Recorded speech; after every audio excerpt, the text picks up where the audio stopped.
Hello friends, welcome to my YouTube channel.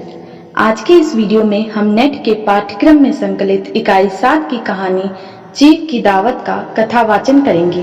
तो आइए प्रस्तुत है यह कहानी चीफ की दावत, जिसके लेखक भीष्म साहनी जी हैं। चीफ की दावत, भीष्म साहनी। आज मिस्टर सामनाथ के घर चीफ की दावत थी।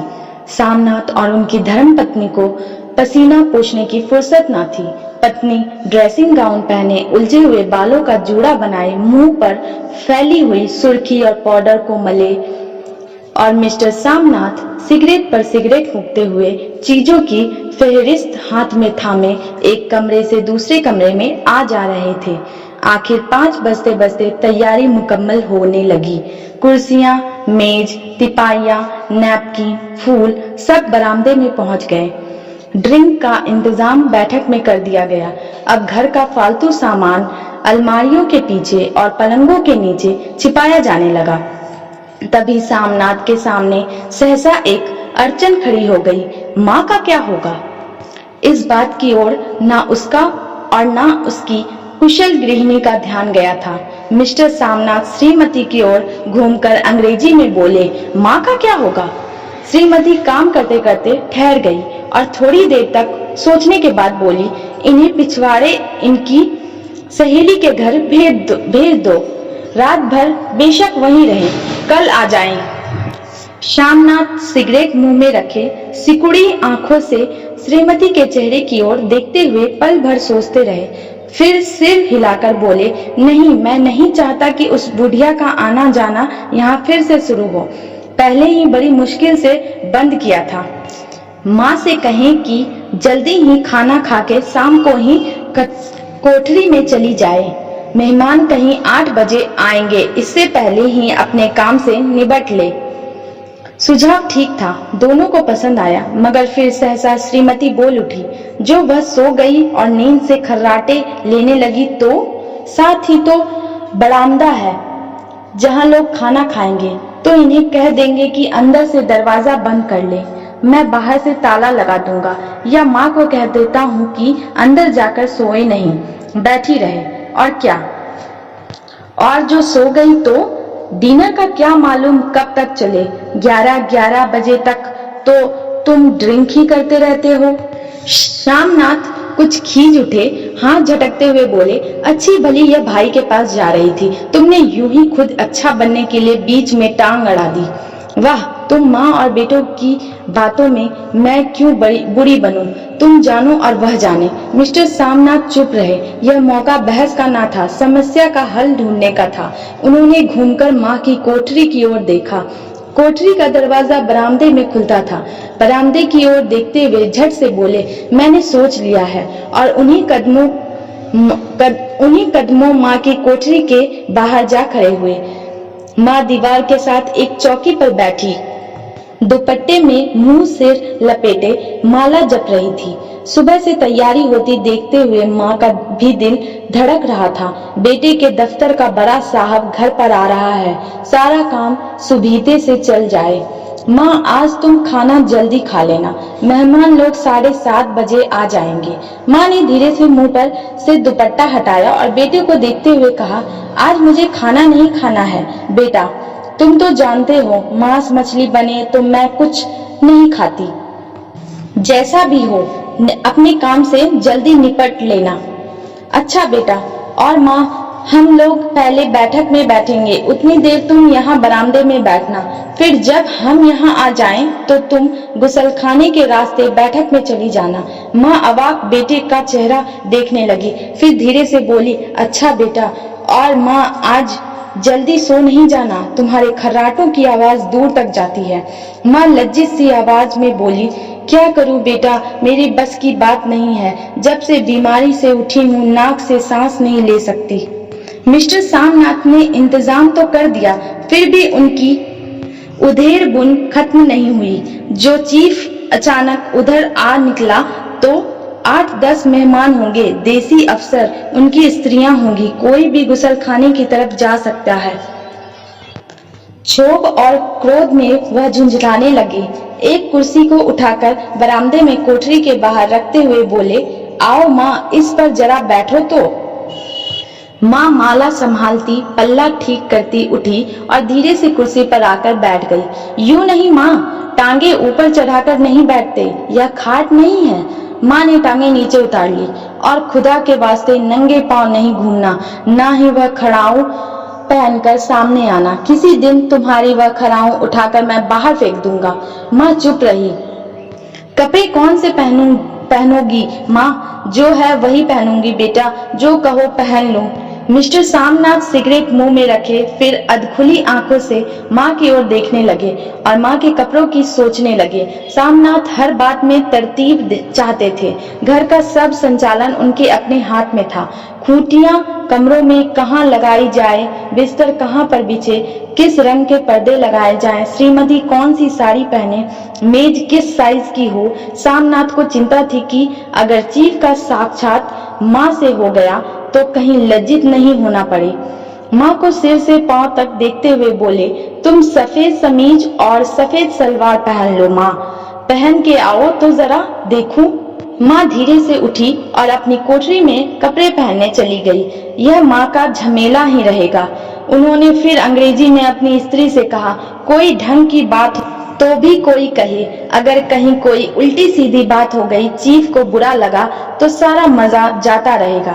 माँ सफेद कमीज और सफेद सलवार पहनकर बाहर निकली। छोटा सा कद, सफेद कपड़ों में लिपटा, छोटा सा सूखा हुआ शरीर, धुंधली आंखें, केवल सिर के आधे झड़े हुए बाल पल्ले की ओट में छिप पाए थे। पहले से कुछ ही कम कुरूप नजर आ रही थी।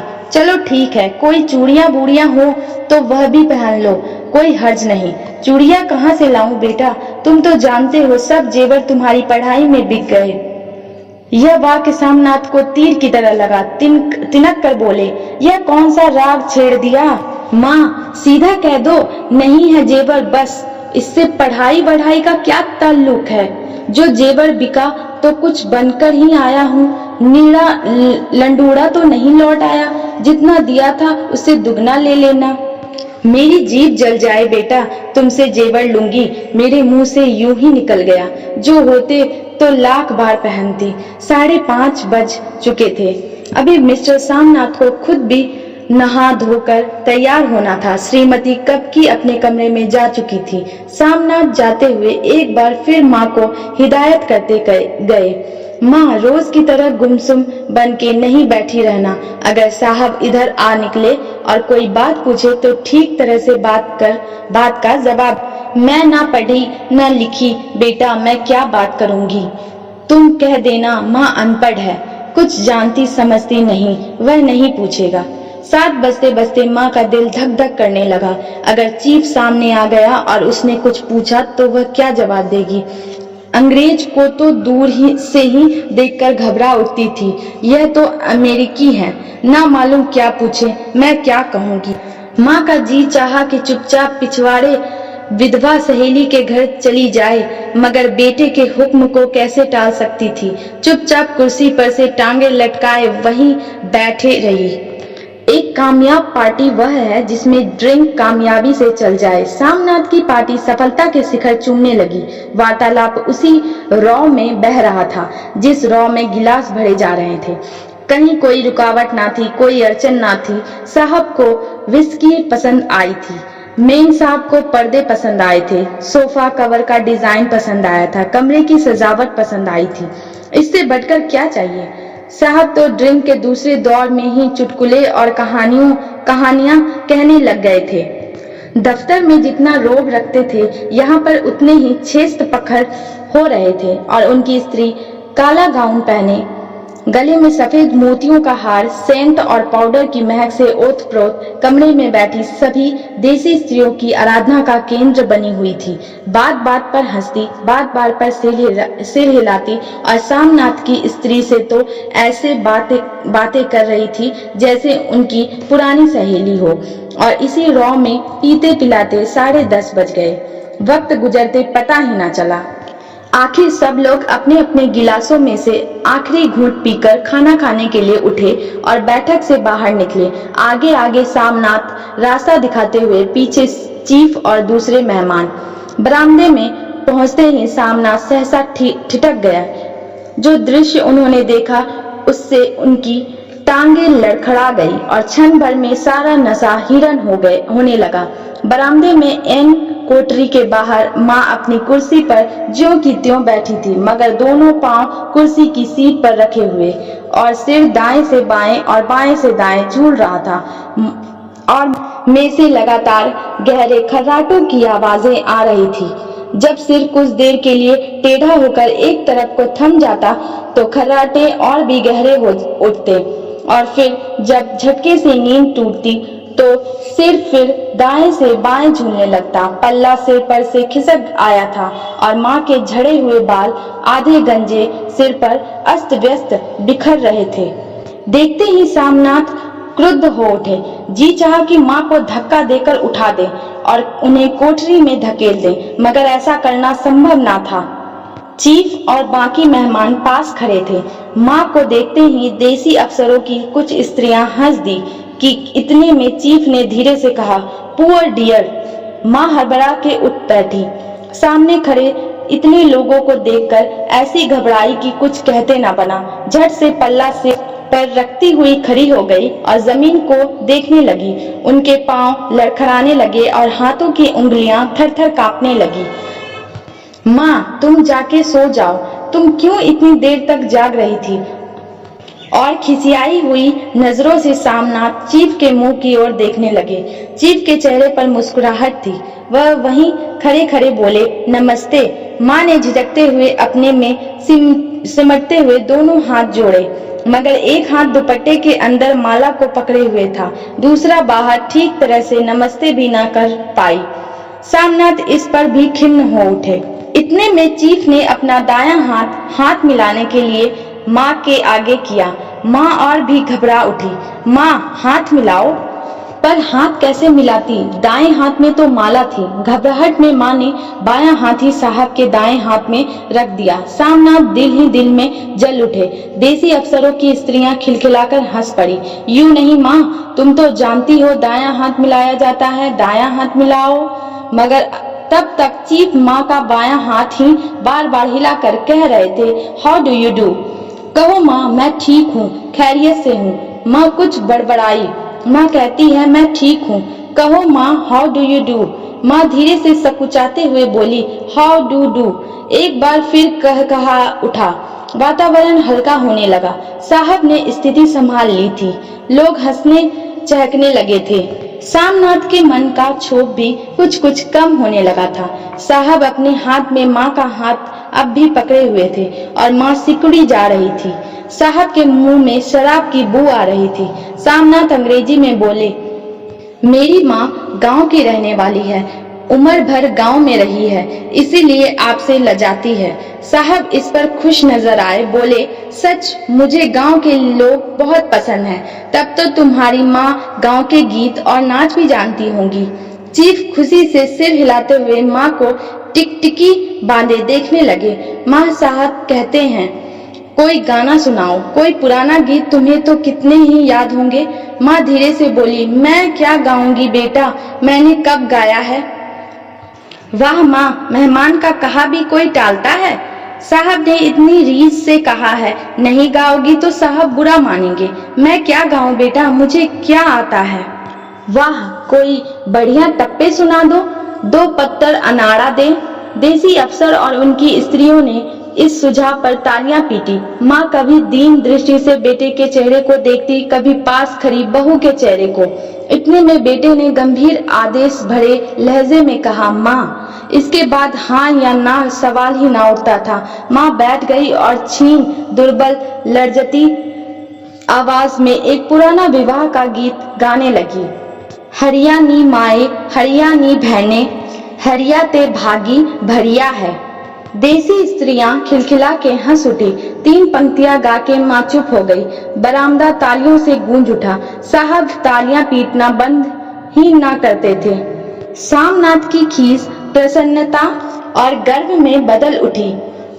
माँ ने पार्टी में नया रंग भर दिया था।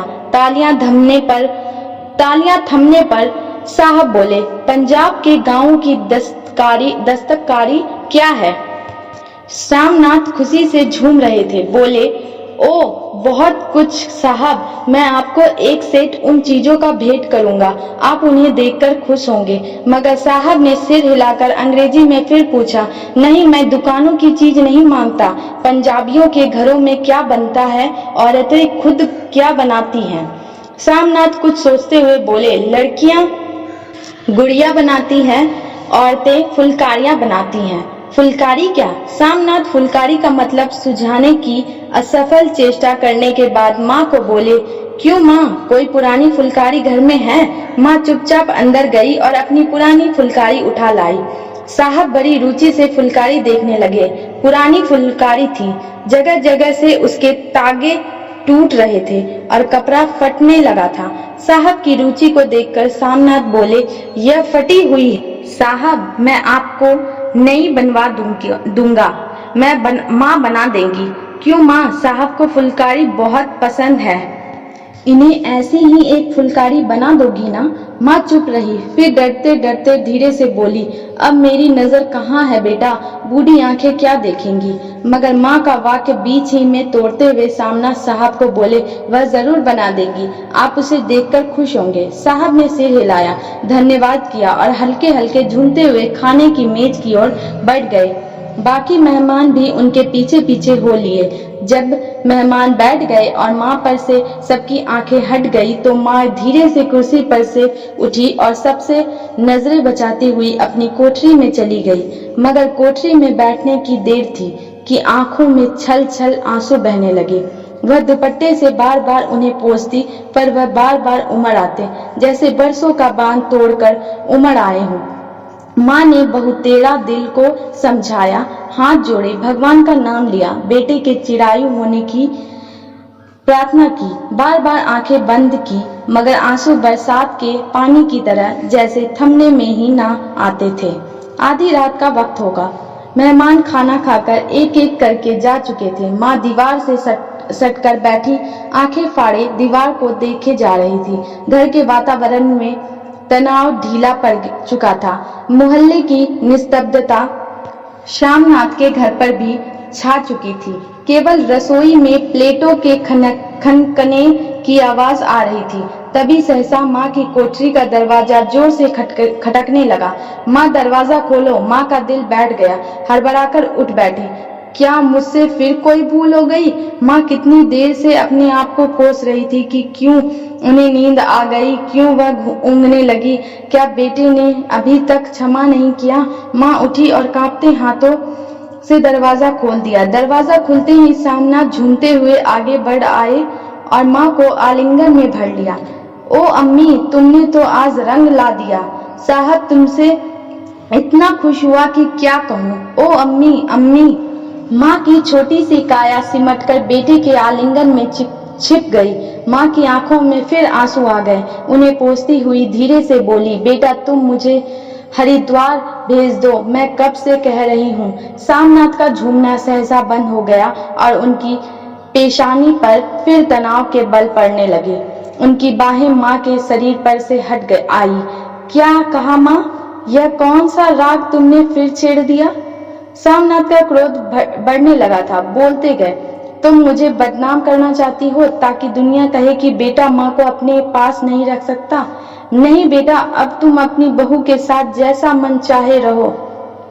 मैंने अपना ख्वाब पहन लिया, अब यहाँ क्या करूंगी? जो थोड़े दिन जिंदगानी के बाकी हैं, भगवान का नाम लूंगी। तुम मुझे हरिद्वार भेज दो। तुम चली जाओगी तो फुलकारी कौन बनाएगा? साहब से तुम्हारे सामने ही फुलकारी देने का इकरार किया है। मेरी आंखें अब नहीं है बेटा, जो फुलकारी बना सकूं तुम कहीं और से बनवा लो, बनी बनाई ले लो। माँ, तुम मुझे धोखा देके यूं चली जाओगी, मेरा बनता काम बिगाड़ोगी। जानती नहीं, साहब खुश होगा तो मुझे तरक्की मिलेगी। माँ चुप हो गई, फिर बेटे के मुंह की ओर देखती हुई बोली, क्या तेरी तरक्की होगी? क्या साहब तेरी तरक्की कर देगा? क्या उसने कुछ कहा है? कहा नहीं, मगर देखती नहीं कितना खुश गया है। कहता था जब तेरी माँ फुलकारी बनाना शुरू करेगी तो मैं देखने आऊंगा कि कैसे बनाती है।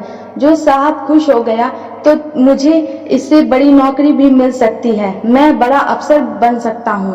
माँ के चेहरे का रंग बदलने लगा। धीरे धीरे उनका झुर्रियां भरा मुंह खिलने लगा, आंखों में हल्की हल्की चमक आने लगी। तो तेरी तरक्की होगी बेटा? तरक्की यूं ही हो जाएगी। साहब को खुश रखूंगा तो कुछ करेगा, वरना उसकी खिदमत करने वाले और थोड़े हैं। तो मैं बना दूंगी बेटा, जैसे बन पड़ेगा बना दूं।